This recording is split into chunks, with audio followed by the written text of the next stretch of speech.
त्योथर में सरकारी जमीन और तालाबों पर कब्जे की बाढ़, एसडीएम बोले जल्द होगी बड़ी कार्रवाई।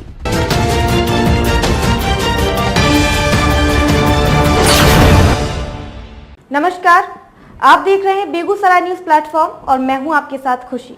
आइए रुक करते हैं आज की बड़ी खबर की ओर। नगर परिषद द्वारा राजस्व विभाग पर उठे सवाल, हाईकोर्ट के आदेश के बावजूद तालाबों और पार्कों से नहीं हटाया गया अतिक्रमण। रीवा जिले के त्योथर क्षेत्र में सरकारी भूमि और तालाबों पर लगातार बढ़ते अतिक्रमण ने स्थानीय प्रशासन की कार्यशैली पर गंभीर सवाल खड़े कर दिए हैं। सूत्रों से मिली जानकारी के अनुसार नगर परिषद और तहसील मुख्यालय से कुछ ही दूरी पर स्थित चिल्ड्रन पार्क रावड़ा मैदान, जो क्षेत्र का ऐतिहासिक स्थल और पुराना कूप होने के लिए प्रसिद्ध है, अब अतिक्रमणकारियों के कब्जे में है। चिल्ड्रन पार्क की बाउंड्री दीवार तोड़ दी गई है और पार्क की भूमि पर पक्के मकान बन चुके हैं।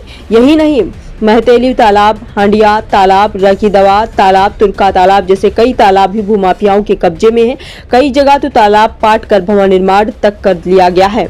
स्थानीय लोगों का आरोप है कि नगर परिषद और राजस्व विभाग इस पूरे मामले में मूक दर्शक बने हुए हैं। हाईकोर्ट और सर्वोच्च न्यायालय के स्पष्ट आदेशों के बावजूद अतिक्रमण हटाने की कार्रवाई नहीं की जा रही है।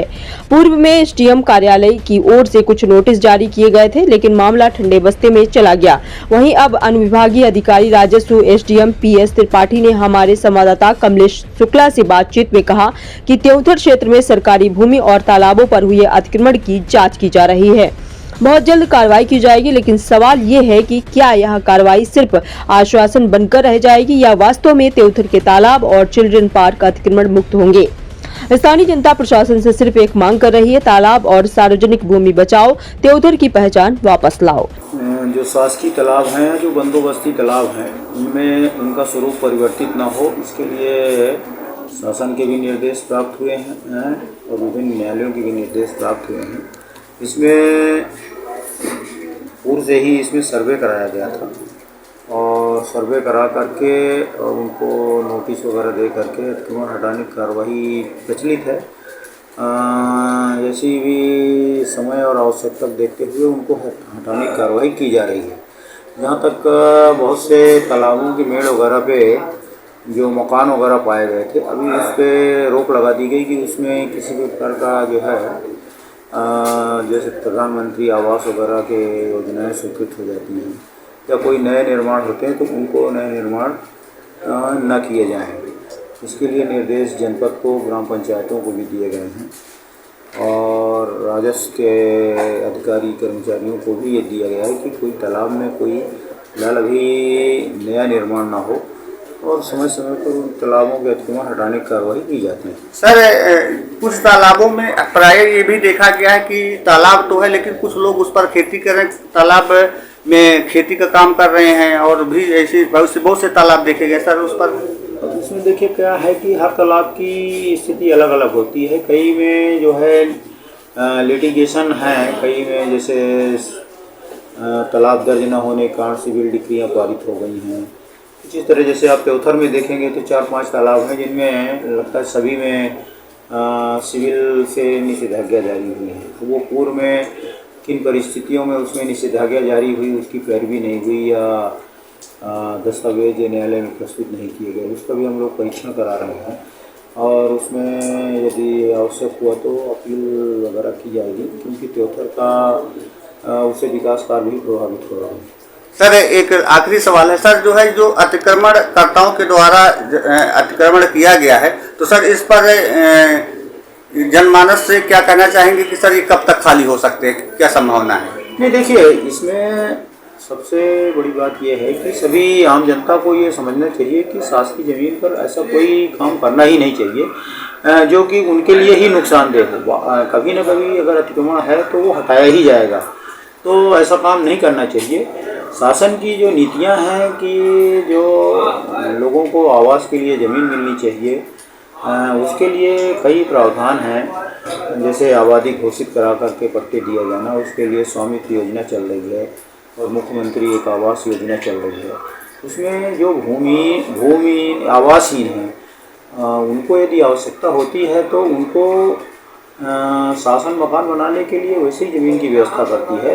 तो मैं यही कहना चाहता हूँ कि इस पर स्वयं अपने से जो है अतिक्रमण करके और मकान वगैरह न बनाएं।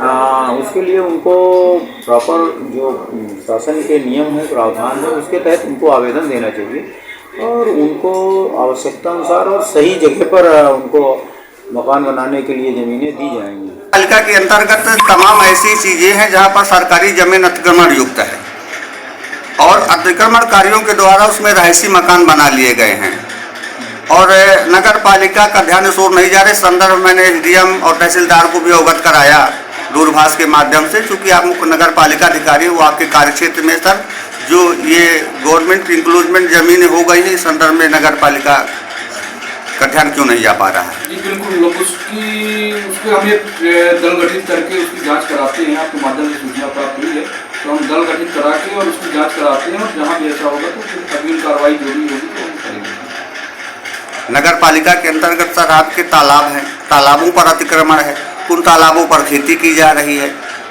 और जबकि सुप्रीम कोर्ट और हाई कोर्ट का ये स्पष्ट आदेश है कि जहां पर ऐसी स्थिति है उनको तत्काल खाली कराया जाए, लेकिन नगर पालिका इस ओर ध्यान नहीं दे पा रही। तालाबों का तो बहुत बड़ा इशू है यहाँ, तो कई सारे शायद 15 से 17 तालाब हैं शासकीय तालाब। अभी हमको अमृत 2.0 के तहत एक तालाब का सौंदर्यीकरण करना था, तो हमने जितने भी तालाब यहाँ शहर के चिन्हित किए जो अच्छे प्लेस में हैं, जहाँ पर उसकी आवश्यकता है, उन सभी तालाबों में कहीं न कहीं न्यायालय की डिग्रियाँ हैं, जिसके कारण अभी हम वो तालाबों का प्रोजेक्ट नहीं बना पाए। जबकि हमारे यहाँ अमृत 2.0 के तहत तालाब सौंदर्यीकरण की राशि स्वीकृत है, कार्यादेश जारी, उसके बाद भी हम कार्य नहीं करा पाए। उसके लिए भी हम माननीय न्यायालय के तरफ उसमें लगाए हैं कि उसका अभिलेख प्राप्त करने के लिए, जैसे ही अभिलेख प्राप्त होता तो उसमें हम अग्रिम कार्रवाई करेंगे। तो तालाबों में यहाँ जरूर प्राइवेट व्यक्तियों द्वारा कैसे आक्रमण वो डिग्री करवा ली गई, क्या करवा लिया गया, उसके संबंध में कार्रवाई चालू है। जैसे ही होगा तो आगे उनके सौंदर्यीकरण का कार्य किया जाएगा। क्या सर जिन लोगों को के द्वारा नगर पालिका की जमीनों को इंक्लोजमेंट किया गया उन्हें नोटिस वगैरह जारी किया गया है अब तक कि नहीं जारी हो पाई है? नहीं, तालाबों में नहीं, तालाबों के अलावा सर भी जहाँ पर भी नगर पालिका की अपनी खुद की जमीनें हैं जो अतिक्रमण युक्त हो गई हैं। निकाय की तो जमीनें अब नहीं हैं, रेवेन्यू में सब ये भी जमीनें हैं, पर जहाँ भी जैसा मामला आता है आवेदकों द्वारा सूचित किया जाता है कि यहाँ पर अतिक्रमण किया जा रहा है तो वहाँ नोटिस जारी करके और अग्रिम कार्रवाई की जाती है। मध्य प्रदेश के रीवा से बेगूसराय न्यूज प्लेटफॉर्म के लिए कमलेश शुक्ला के साथ दिनेश द्विवेदी की रिपोर्ट। खबरों में अब तक के लिए बस इतना ही, फिर होगी आपसे मुलाकात ऐसी ही एक और बड़ी खबर के साथ। तब तक के लिए नमस्कार और देखते रहिए बेगूसराय न्यूज प्लेटफॉर्म। ऐसे ही लेटेस्ट अपडेट्स पाने के लिए हमारे चैनल बेगूसराय न्यूज प्लेटफॉर्म को सब्सक्राइब करें और तुरंत नोटिफिकेशन पाने के लिए बेल आइकन प्रेस करना ना भूलें।